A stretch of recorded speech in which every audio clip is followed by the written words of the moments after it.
लोकसभा चुनाव 2024 के बाद मोदी सरकार लगातार तीसरे कार्यकाल में कार्यरत है और मोदी 3.0 का पहला पूर्णकालीन बजट आज वित्त मंत्री निर्मला सीतारमण ने पेश किया है। काफ़ी आशाएं थी देश के लोगों को और कितनी फुलफिल हुई है ये आपको बताने जा रही हूं। और फेडरेशन ऑफ गुजरात इंडस्ट्रीज़ के वडोदरा चैप्टर के प्रेसिडेंट तारक पटेल हमारे साथ है। तारक सर से पूछेंगे कि आखिरकार उनके हिस्से, कॉमन मैन के हिस्से और इंडस्ट्री के हिस्से क्या आया है। सर, बहुत सारी उम्मीदें थी इस बजट से कि शायद कुछ अच्छा आएगा, जिस तरह से झटका चुनाव के दौरान लगा था।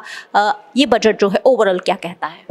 मैं जो देखता हूँ कि ये budget in line with the governments, जो सरकार का पिछली 5 साल से जो एक टारगेट रखा है 2047 में विकसित भारत बनाने का, उसके लाइन में है।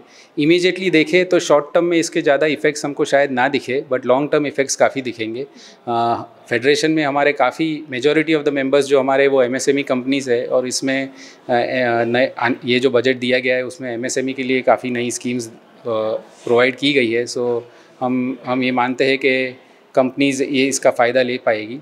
ऑल्सो इंडस्ट्री के पॉइंट ऑफ व्यू से आप देखें तो जो इंटेंजिबल बेनिफिट्स है, लाइक स्किल डेवलपमेंट की बात गई है, या फर्स्ट टाइम जो एम्प्लॉयज़ है उनको हायर करे तो गवर्नमेंट से सपोर्ट मिलता है फॉर द कंपनी, और जो इंडिविजुअल है उसको भी ये बेनिफिट होएगा। तो lot of skill labour will come into the workforce. और अगर हमें 2030 तक वर्ल्ड का 3rd लार्जेस्ट जीडीपी बनना है तो उसमें important part will be played के नए जो यूथ हमारे इंडस्ट्री में आ रहे हैं जो काम के लिए, वो कैसे आ रहे हैं, the quality of the youth.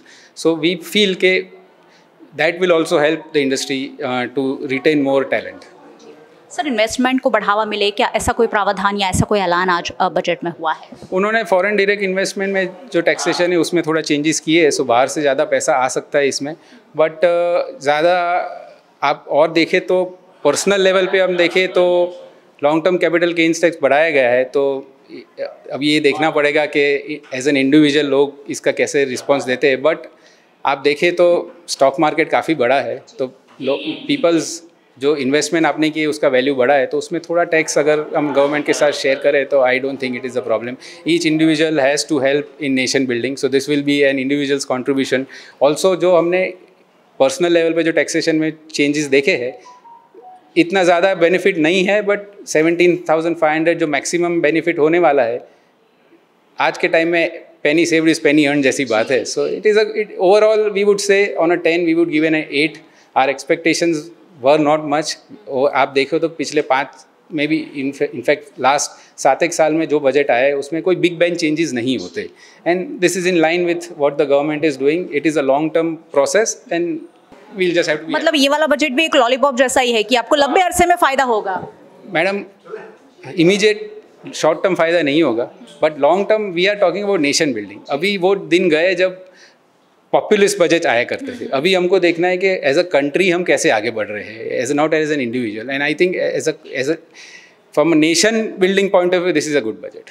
2047 तक आगे जाना है, लेकिन फिलहाल क्या मिलेगा उस पर कोई खास फोकस नहीं है इस बजट में। और आने वाला वक्त बताएगा कि 2047 में भारत तीसरी इकोनॉमी जो बनने जा रहा है उसमें कितना सफल होता है।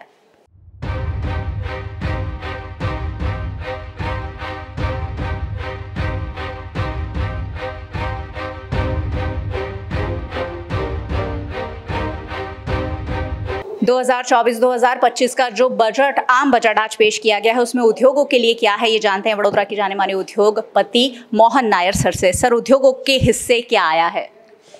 उद्योगों को स्पेशली कुछ अनाउंसमेंट हुआ नहीं है। खाली एसएमई सेक्टर में जो क्रेडिट गारंटी किया है वो थोड़ा अच्छा लाइन है, बिकॉज एसएमई को क्रेडिट का गारंटी चाहिए, वो अच्छा स्कीम है। बाकी उद्योग के लिए स्पेशली कुछ नहीं है। क्वेश्चन बड़ी थोड़ा कम किया है, वो तो 1-2 केमिकल में किया है। जनरली देखने जाएगा तो इनडायरेक्टली जो बेनिफिट उद्योगों को मिलेगा वही मिलेगा, डायरेक्टली कुछ अनाउंसमेंट नहीं है। सर, उद्योगपतियों को काफ़ी उम्मीद थी कि हमारे लिए कुछ आएगा, लेकिन इस बार भी कुछ नहीं लगा है उद्योगों। इस बार भी कुछ भी नहीं किया, कुछ भी नहीं हुआ है। बट ओवरऑल देखने जाएगा तो सब सेक्टर कवर किया है। एग्रीकल्चर किया है और एम्प्लॉयमेंट किया है, यूथ को किया है, लेडीज़ को किया है, वो सब कुछ किया है। स्पेशली देखने जाएगा और नॉर्मल आदमी को जो स्टैंडर्ड डिडक्शन में जो फ़ायदा हुआ है तो 50,000 से 70% हुआ है, वो अच्छा है। 25,000 में बहुत ज़्यादा फ़र्क पड़ेगा। टैक्स स्ट्रक्चर में भी थोड़ा कुछ फ़र्क पड़ा है, अदरवाइज लास्ट देखने जाएगा तो it is really an average budget, is not like fantastic budget नहीं है। सर 2047 तक भारत को थर्ड इकोनॉमी बनाने की और हम जब आगे बढ़ रहे हैं तो क्या उद्योगों को साथ नहीं लेना चाहिए था? उद्योगों को साथ डेफिनेटली लेना चाहिए, लेकिन अभी क्या 6 महीने का बजट है, इसका बाद 6 महीने के बाद अच्छा होगा, be hopeful only for 6 months। जब अंतरिम बजट आया था तब भी हमने यही सोचा था। अंतरिम बजट कब पक्का बजट होगा हमको मालूम नहीं है। ऑफ कोर्स नेक्स्ट बजट में कुछ होगा, ऐसा होप। चलिए बहुत बहुत शुक्रिया। उद्योगपति मोहन नायर जो हैं वो आशास्पद है कि हो सकता है आने वाला बजट जो है वो उद्योगों के लिए कुछ खास लेकर आए, क्योंकि इस बजट में उद्योगों के लिए कुछ भी उनके हाथ नहीं लगा है।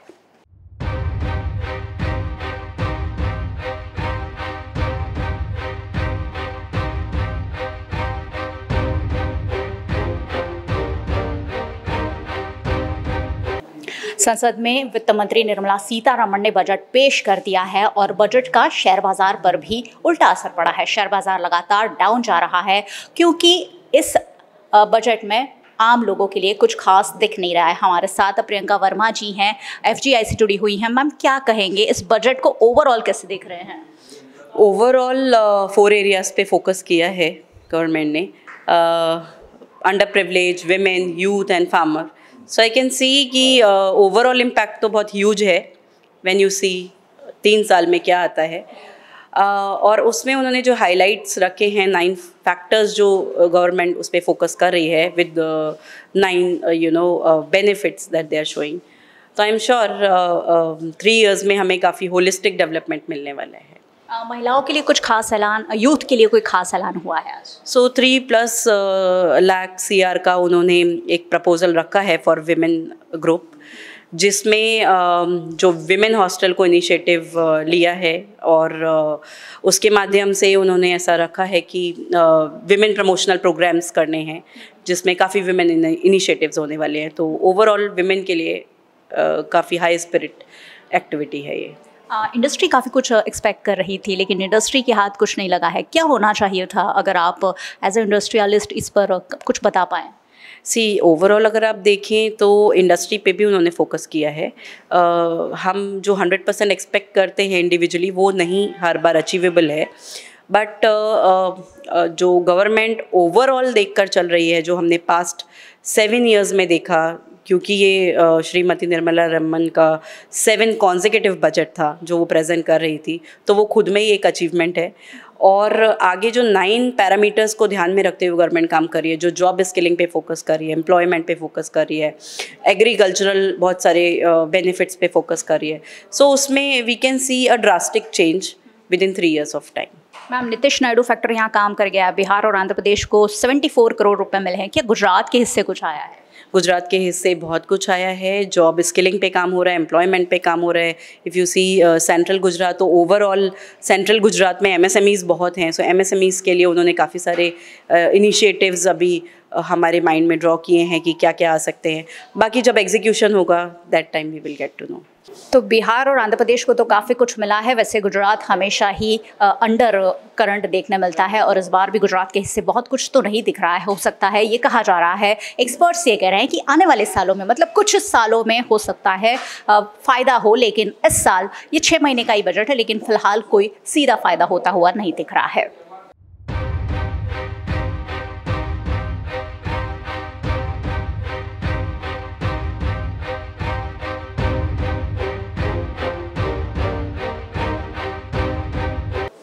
प्रकाश केमिकल्स की ओर से दलीप सर हमारे साथ है। सर, बजट को ओवरऑल किस रूप में देखते हैं?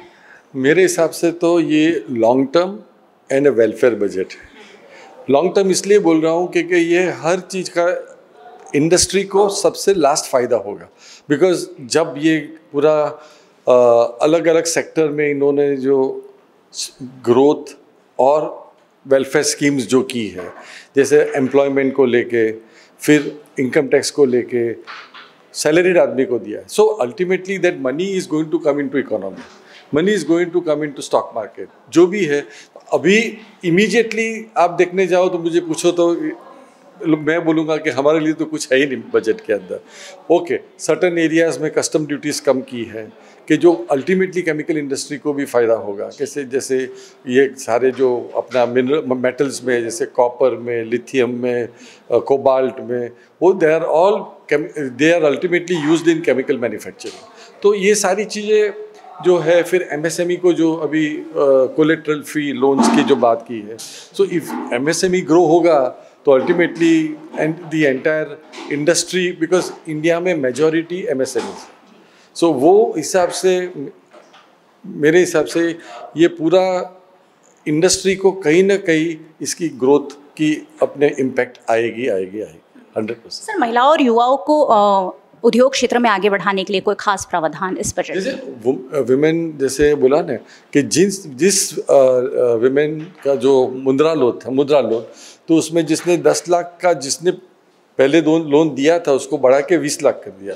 और 20 लाख इनको देंगे जिन्होंने पेमेंट किया। दैट मीन्स वो एंकरेज भी कर रहे हैं कि लोग काम करके पैसा वापस करें सरकार को, और एट द सेम टाइम जो काम कर रहे हैं और जो पैसा वापस दे रहे हैं उनको सरकार और भी अभी सहूलत दे रही है। टैक्स स्लैब में जो बदलाव किया गया है, क्या उससे कॉमन मैन को फायदा होगा? क्योंकि इनकम ऑलरेडी बढ़ रही है लोगों की। नहीं, बढ़ी रही है, इनकम बढ़ रही है, लेकिन कॉमन मैन को ये क्या होता है कि भाई जो सैलरीड क्लास है, स्पेसिफिकली सैलरीड क्लास, उनको जो कई डिडक्शंस पहले वंचित थे, तो अभी वो डिडक्शंस सरकार ने बढ़ा दी है। सो फॉर दैट अल्टीमेटली मैं क्या बोलता हूँ कि जो सरकार के पास काफ़ी आज किटी उनकी काफ़ी फुल है, जैसे GST collection, direct taxes collection, हर जगह पे जो अच्छा जीएसटी का पूरा नेटवर्क आज जो स्प्रेड हो रहा है, हर अलग अलग क्षेत्र को जीएसटी आज टच कर रही है, और जीएसटी गवर्नमेंट के लिए आज बहुत सक्सेसफुल मॉडल बना है। सो इसीलिए आज सरकार के पास ये सारी थोड़ी बेनिफिट हर सेक्टर में दे, ऐसी उन्होंने ये बेनिफिट्स जो हो रहे हैं ultimately will be as a whole, आप देखने जाओ, होलिस्टिकली देखने जाओ तो कहीं ना कहीं उद्योगों को उसका बेनिफिट होगा। चलिए, बहुत बहुत शुक्रिया VNM से बातचीत के लिए। सारे ही उद्योगपति हैं वो कहीं ना कहीं पॉजिटिव फैक्टर में इसे आगे ले रहे हैं कि आगे चलकर आने वाले सालों में कहीं ना कहीं इंडस्ट्री को, भारत के उद्योगों को फायदा हो सकता है।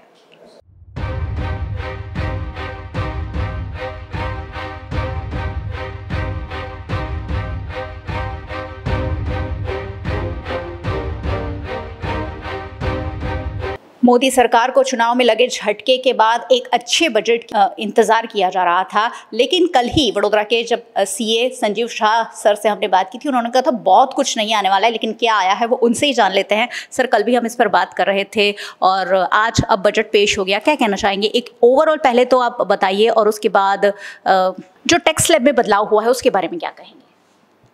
टैक्स स्लैब में जो बदलाव हुआ है वो बहुत मामूली है। मैंने आपको आपके माध्यम से पहले भी बताया था कि ज़्यादा उसमें उम्मीद नहीं रखनी चाहिए। तो भी स्टैंडर्ड डिडक्शन का जो थोड़ा बहुत 25,000 रुपये का जो इंक्रीज़ हुआ है, तो depending upon the tax slab of the salaried people, 10% के टैक्स स्लैब वाले को 2,500 रुपये का फ़ायदा होगा, एंड 30% के टैक्स स्लैब वाले को 7,500 रुपये का फ़ायदा होगा।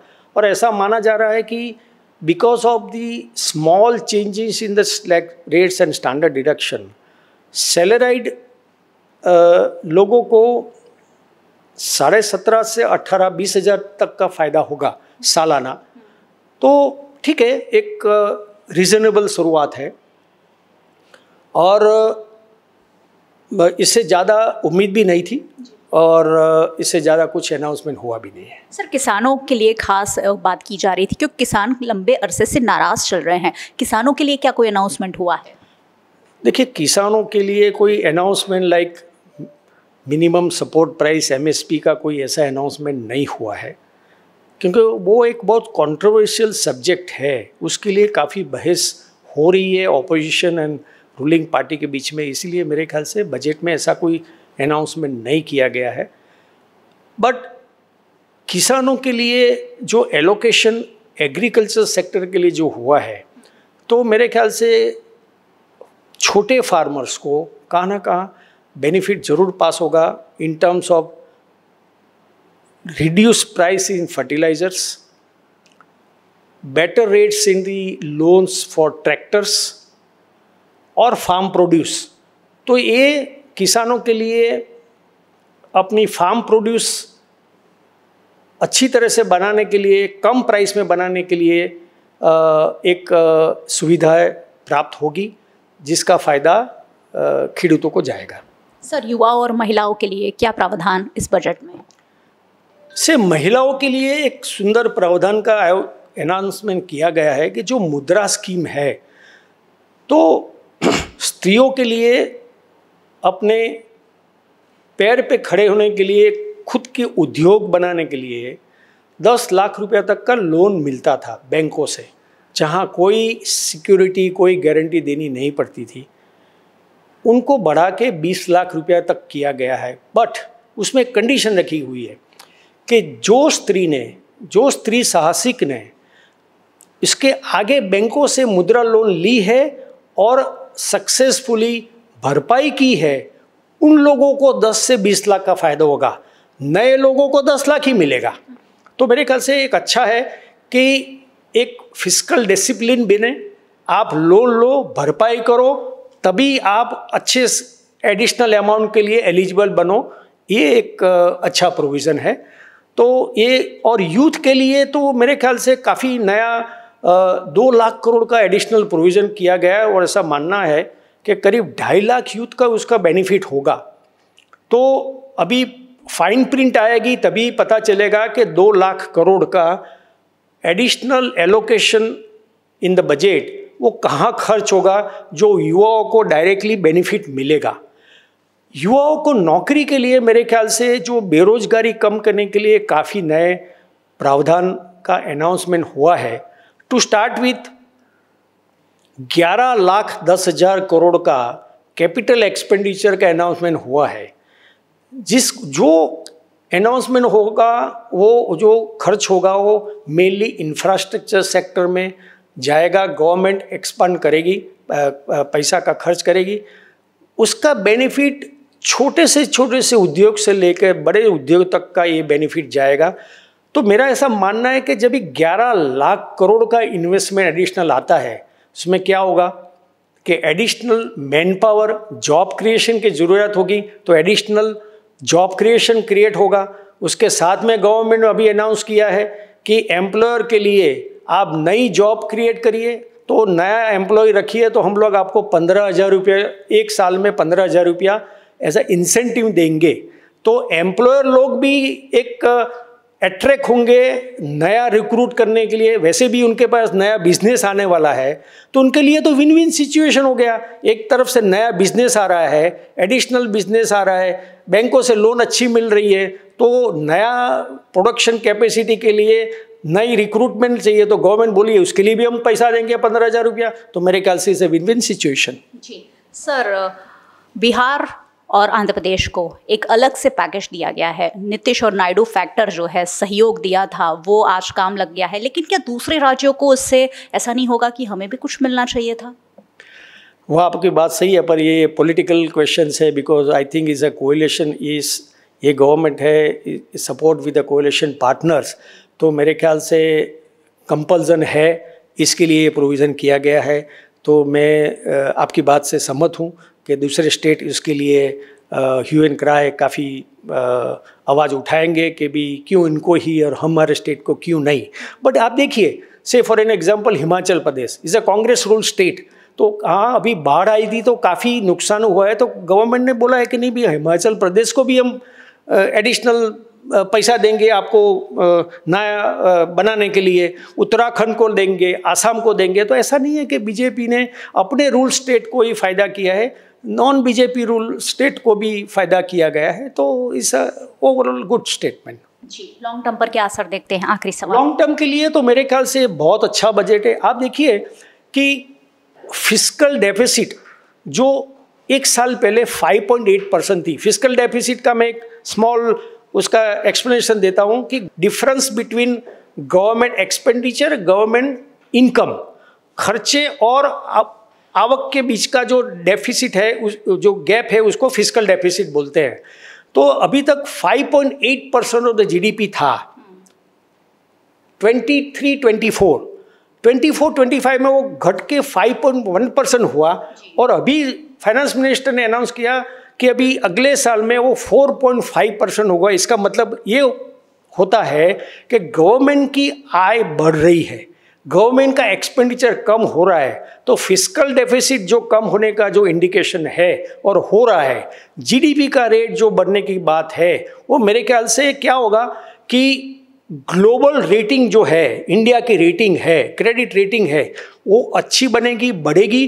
तो इंडियन उद्योगकारों को अपने जो फॉरेन इंस्टीट्यूशन से जो लोन लेनी है वो कम रेट में मिलेंगी, बिकॉज इंडिया का रेटिंग बढ़ेगा। तो ये इंडिया का इंप्रेशन भी बढ़ेगा वर्ल्ड बैंक और IMF के बारे में, तो एक अच्छी साइन है। चलिए, अच्छे साइन के रूप में इस बजट को देखा जा रहा है और ये बजट देश की तरक्की में बहुत महत्वपूर्ण रोल अदा करे, इसी उम्मीद के साथ सारे देशवासी और सारे एक्सपर्ट इसे देख रहे हैं। कैमरा पर्सन भरत राजपूत के साथ मयूरी का VNM TV के लिए।